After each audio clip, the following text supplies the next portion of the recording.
Well, hello there, YouTube, and welcome to Friday, July the 2nd. 61 degrees out here today. Cloudy like it's been the last few days. Normally, one might complain about something like that, but after that little heat wave thing we went through, it's very, very welcomed. Feels absolutely phenomenal out here. It's just this low humidity, just a nice, crisp, fresh morning. Feels awesome. Welcome to Friday. It looks nice out there. When you look that way, it looks like it could rain. But I don't think there's any rain in the forecast. No. All right, we've made it to Friday. Yes, we did. The weekend is hours away. What are you laughing at? You. Oh, that'd be so funny. He's losing his little nugget. Oh, love you. The clock is a-clicking, huh? All right, Mama, we're a few hours away from the weekend. All right. All right. You have a good day. You do the same. Love you. See you. Bye there, Love little you. woman. All right. Bye-bye now. Bye. So how about a rip on the all-new 2021 S1000R? Haven't had a chance to ride one of these yet because Mr. Adam keeps snagging to things. And once you do your test ride, you can't go back out and go ripping around. Ooh, yeah.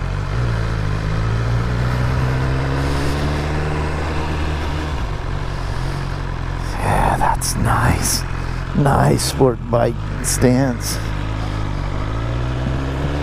I don't know, we got a wedding or something going on here. There's been music and all kinds of booming and banging.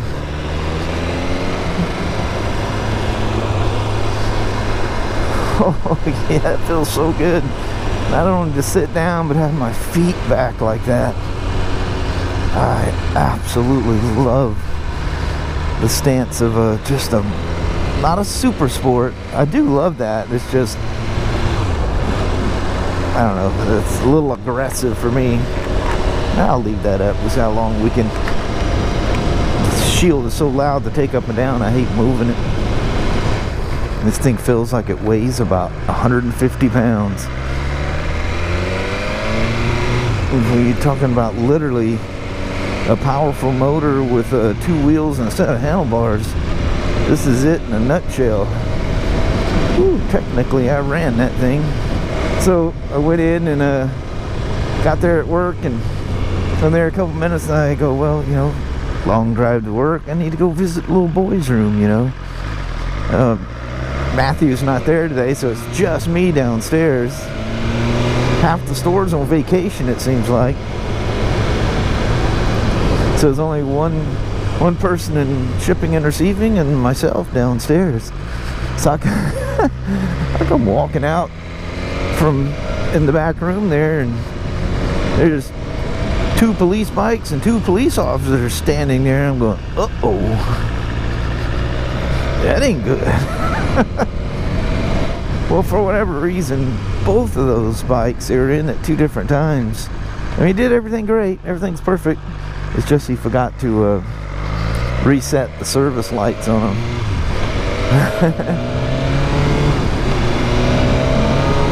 We got them all hooked up.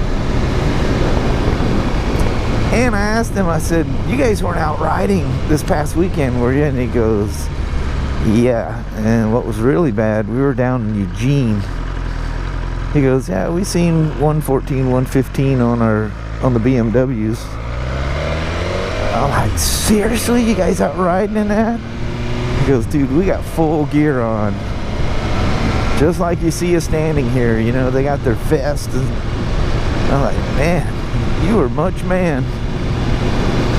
He goes, well, there's a couple of the guys that had to step out due to heat exhaustion.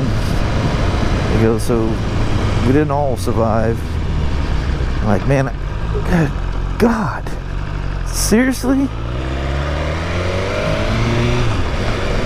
I don't know why he doesn't have his fairing there's these little lower pieces on there. He may have taken those things off to help with the service. You know, we get guys that'll take their bags off and stuff like that. Or maybe he likes that look. I kind of like seeing the motor. It's just a little accent, a little continuation of the fairing down, and it gives it kind of a lower look. I kind of like all the engine hanging out there like that. I'm really worried about my boy. I ain't seen him in a while. I hope he's doing well. Look at that. Harley's out and about. He's been out playing on her.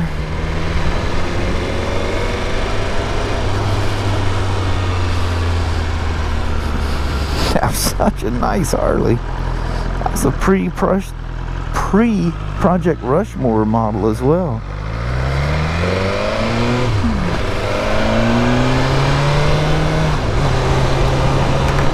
So anyway, it's a little tricky getting to his diagnostic port. It's under the little, you know, pop-off passenger seat. I'm sorry, it's my collar flopping around there. And so anyway, it's not a quick release backpack, which I guess on the back of a bike that would probably be the best. So anyway, I had to undo the tassels,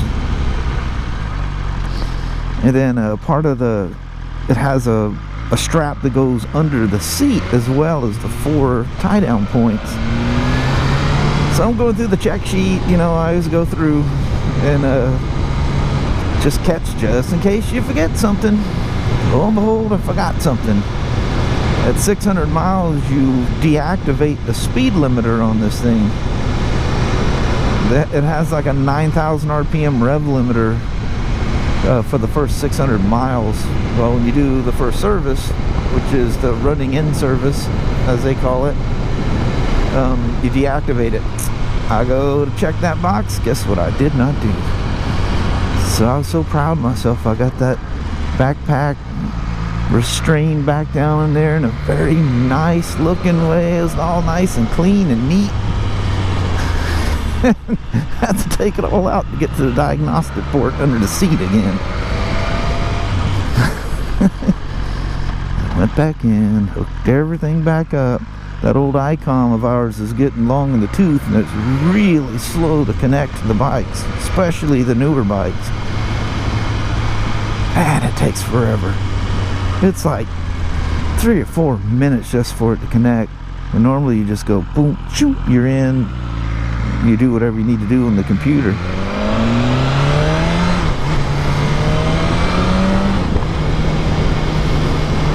I just run us through the shade here right quick. Give us a cool off lap for the cool off lap. Man, these things are fun. Too much fun. I would love to have something like this, but I'd get stupid on it. My son's the same way. He goes, Pop, I just have to stay off of those things.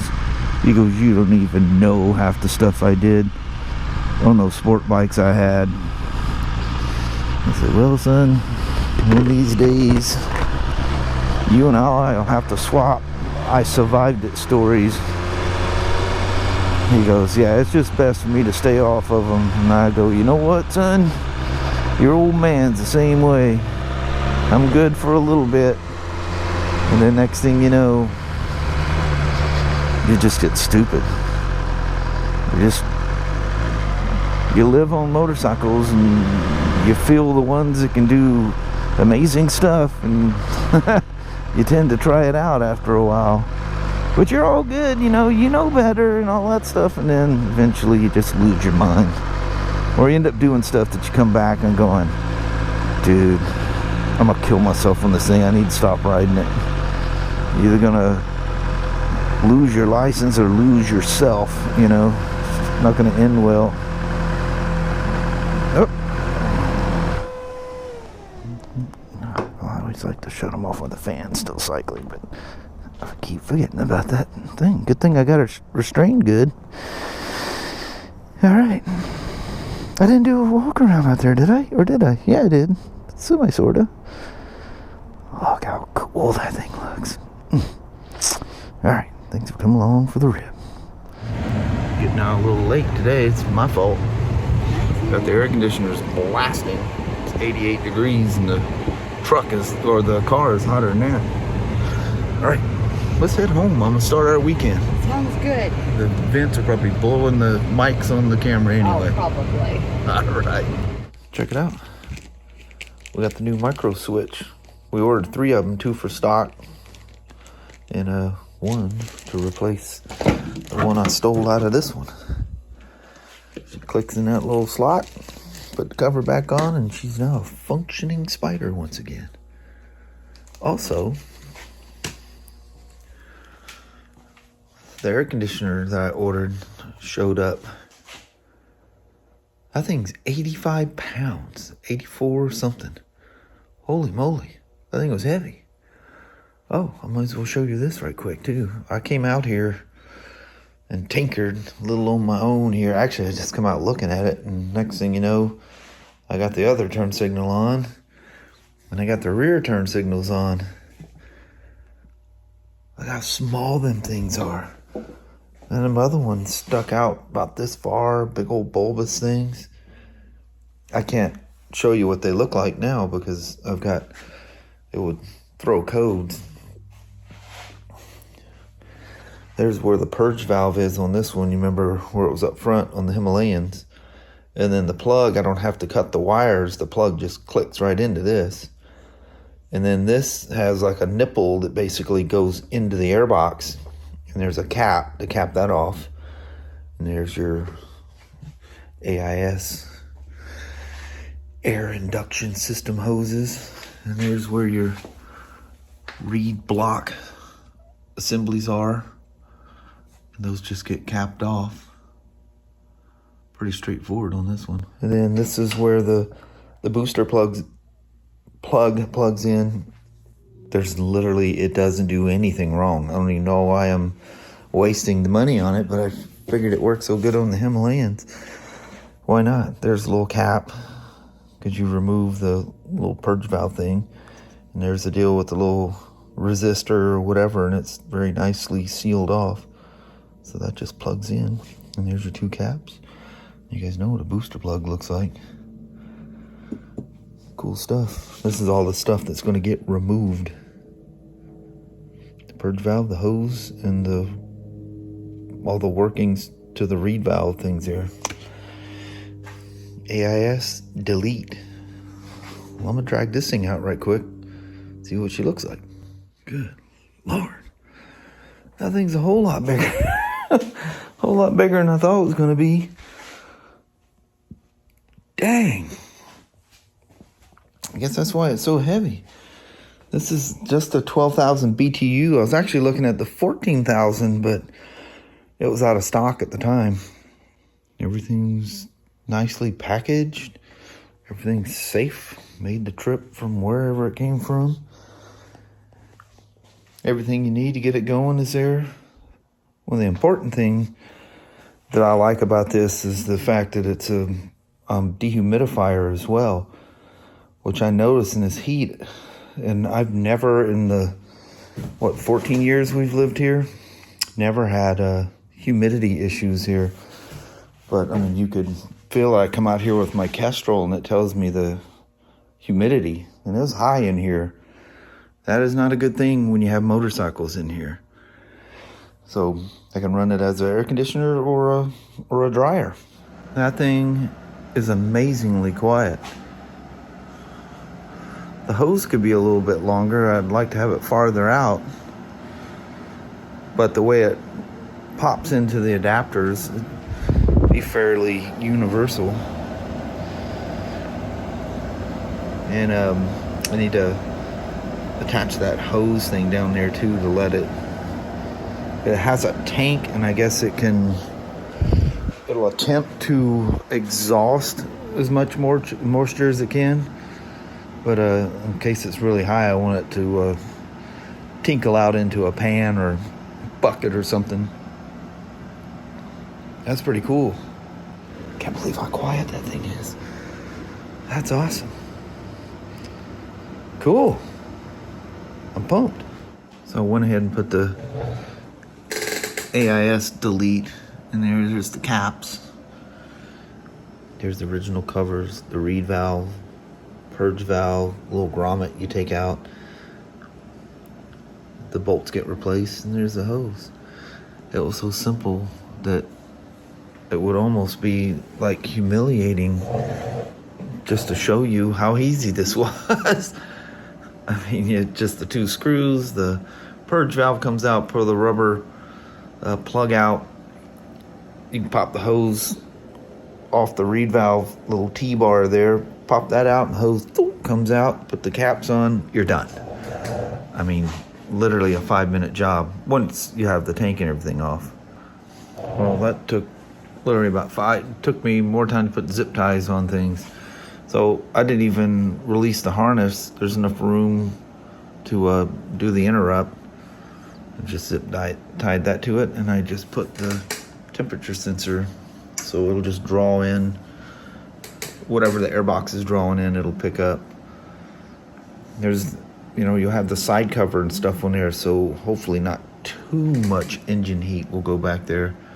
But again, this thing runs perfect as it is, so it can only be a little bit better. And if it's like them, it's noticeably better. Not groundbreaking or anything, but you sense a very, very happy motor. This thing's been very happy from the beginning, so it'll just be happier. It'll smile bigger. All right, let me get out there and do a goodbye with the little woman. Well, hello there, YouTube. How about that? Kelly walked in there. I go, do you hear it? She goes, well, I hear something. She goes, that's the cars going by out. And I said, you don't need to keep walking. She goes, that thing is oh so my God, quiet. it's running? Yeah, super quiet. That's crazy. And the temperature, especially the humidity, it's 71 in the garage, so it's not that cold anyway, or warm, but taking the humidity out is absolutely key. Yeah, that's priceless. Need that humidity out of that thing. So I can put it in dehumidifier mode and just let it run as that too. That's very nice. Yeah, that thing's nice and quiet. Might need a second one of those things. We're another heat thing like we had, man, that was not cool. We didn't die, but it wasn't comfortable. Yeah. Unfortunately, we lost a lot of people in Washington, Oregon, because so many people don't have air conditioning, and when your body's not used to it, I know you guys that live in those areas, you're perfectly fine with it. And even when we went on those rides, you spend 10 days in 110 degree heat. It's just another day, used to it. Yeah. You can't go from 70 to 114. Yeah. But anyway, we're going to call it a day on that. Alrighty, well, thank you guys so much for watching. We really do appreciate it. We will talk to you tomorrow. Same smoke time, same smoke channel. Don't forget to give it a thumbs up, and you guys have a wonderful Saturday or Sunday. Heck yeah. All right. We'll see you in the morning. We'll do that. Thanks now. Bye-bye. Bye.